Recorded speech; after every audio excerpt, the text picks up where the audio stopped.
अस्सलाम वालेकुम जी, आप देख रहे हैं हम डिजिटल। मैं हूं एहसन वाहिद। इस वक्त शुएब शाहीन साहब हमारे साथ मौजूद हैं। सर, आज चेयरमैन पीटीआई इमरान खान की ज़मानत भी मंजूर हो गई है। साइफर केस में शाहमूद कुरैशी की ज़मानत मंजूर हो गई है। आगे का लाहे अमल क्या है उनकी रिहाई के हवाले से? इंशाअल्लाह बाकी 2 केसेस में उनकी अरेस्ट डाली हुई है, लेकिन उसमें भी हमने ज़मानतें फ़ाइल कर दी हैं।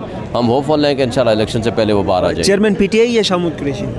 शाहमूद कुरैशी साहब के ख़िलाफ़ तो बस यही वाला केस है ना, तो उनको तो उम्मीद है कि रिहा हो जाना चाहिए अगर कोई और केस ना हुआ तो। लेकिन इमरान खान साहब के ख़िलाफ़ जो बाकी मुकदमात हैं उनकी हद तक हम उम्मीद रखते हैं कि इंशाल्लाह इलेक्शन से पहले बाहर आ जाएंगे। अच्छा सर, इमरान खान साहब आपने कहा इलेक्शन से पहले बाहर आ जाएंगे, उनकी जो एक नहली है वो तहाल बरकरार है, तो उस हवाले से क्या नहीं, नाअहली बरकरार नहीं रह सकती। हम उस आर्डर को भी चैलेंज कर रहे हैं, उनके नॉमिनेशन फॉर्म भी जमा करा रहे हैं। हम उम्मीद रखते हैं कि जो वो केस ही इट्सेल्फ गलत था, तोशाखाना वाला, वो मेंटेनेबल ही नहीं है और वो सेटिसाइड हो जाएगा। तो लिहाजा उस आर्डर सस्पेंशन का जो कल फैसला दिया आमिर फ़ारूक साहब ने, वो 3 दिन वो कई महीने रख के, तो वो मैं समझता हूँ कि वो अब इस हवाले से अहम था कि अगर वो पहले फैसला आ जाता तो हम उसको चैलेंज कर सकते थे बिफोर द सुप्रीम कोर्ट। लेकिन अब भी हमें हक हासिल है कि इंशाल्लाह हम उसको चैलेंज भी करेंगे, हम इंशाल्लाह उनकी नाअहली भी ख़त्म कराएंगे। अच्छा सर, जैसे हालात चल रहे हैं आप भी जानते हैं, इन केस अगर इमरान खान साहब की नाअहली जो है वो बरकरार रहती है और वो इलेक्शन नहीं लड़ते, क्या वज़ीर आज़म के उम्मीदवार शाहमूद कुरैशी हो सकते हैं पीटीआई के?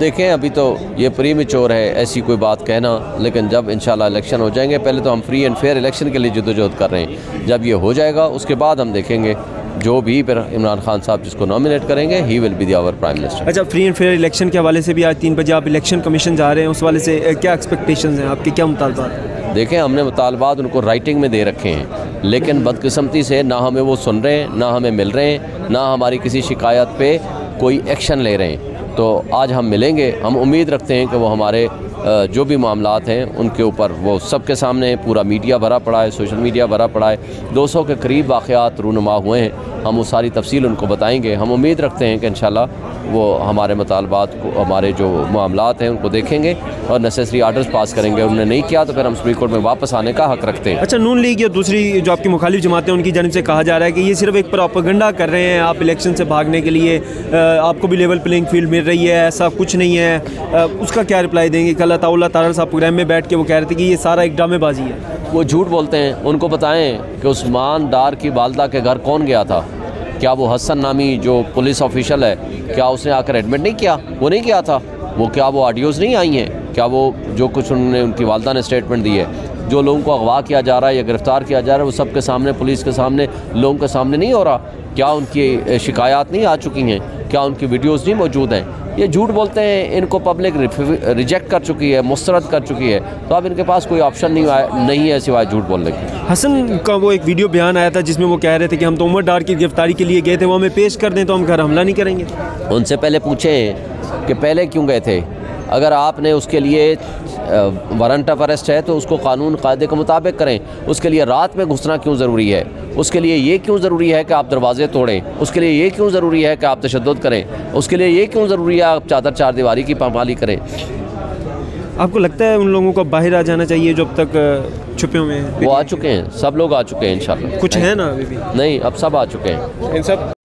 अस्सलाम वालेकुम जी, आप देख रहे हैं हम डिजिटल। मैं हूं एहसन वाहिद। इस वक्त शुएब शाहीन साहब हमारे साथ मौजूद हैं। सर, आज चेयरमैन पीटीआई इमरान खान की ज़मानत भी मंजूर हो गई है। साइफर केस में शाहमूद कुरैशी की ज़मानत मंजूर हो गई है। आगे का लाहे अमल क्या है उनकी रिहाई के हवाले से? इंशाल्लाह बाकी 2 केसेस में उनकी अरेस्ट डाली हुई है, लेकिन उसमें भी हमने ज़मानतें फ़ाइल कर दी हैं।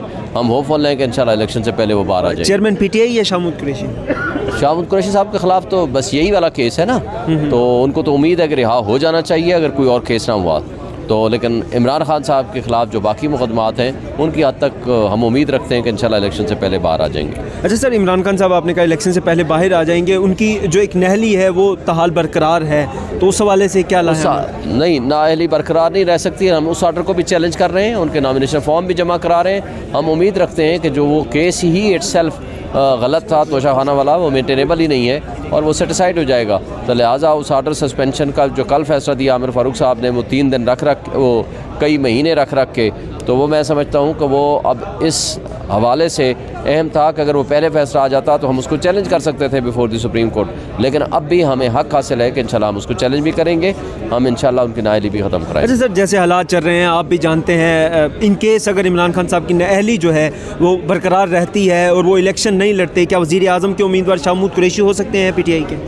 देखें अभी तो ये प्रीमेच्योर है ऐसी कोई बात कहना, लेकिन जब इंशाल्लाह इलेक्शन हो जाएंगे, पहले तो हम फ्री एंड फेयर इलेक्शन के लिए जद्दोजहद कर रहे हैं, जब ये हो जाएगा उसके बाद हम देखेंगे जो भी फिर इमरान खान साहब जिसको नॉमिनेट करेंगे he will be our prime minister. अच्छा, फ्री एंड फेयर इलेक्शन के हवाले से भी आज 3 बजे आप इलेक्शन कमीशन जा रहे हैं, उस वाले से क्या एक्सपेक्टेशंस हैं आपके, क्या मुतालबात हैं? देखें हमने मुतालबात उनको राइटिंग में दे रखे हैं, लेकिन बदकिस्मती से ना हमें वो सुन रहे हैं, ना हमें मिल रहे हैं, ना हमारी किसी शिकायत पे कोई एक्शन ले रहे हैं। तो आज हम मिलेंगे, हम उम्मीद रखते हैं कि वो हमारे जो भी मामलात हैं उनके ऊपर वो सबके सामने, पूरा मीडिया भरा पड़ा है, सोशल मीडिया भरा पड़ा है, 200 के करीब वाक़यात रूनुमा हुए हैं, हम वो सारी तफसील उनको बताएंगे। हम उम्मीद रखते हैं कि इंशाल्लाह वो हमारे मुतालबात को, हमारे जो मामलात हैं उनको देखेंगे और नेसेसरी आर्डर्स पास करेंगे। उन्होंने नहीं किया तो फिर हम सुप्रीम कोर्ट में वापस आने का हक रखते हैं। अच्छा, नून लीग या दूसरी जो आपकी मुखालिफ जमातें उनकी जानिब से कहा जा रहा है कि ये सिर्फ एक प्रोपेगेंडा कर रहे हैं आप इलेक्शन से भागने के लिए, आपको भी लेवल प्लेइंग फील्ड मिल रही है, ऐसा कुछ नहीं है, उसका क्या रिप्लाई देंगे? कल अताउल्लाह तारड़ साहब प्रोग्राम में बैठ के वो कह रहे थे कि ये सारा एक ड्रामेबाजी है। वो झूठ बोलते हैं, उनको बताएं कि उस्मान डार की वालदा के घर कौन गया था?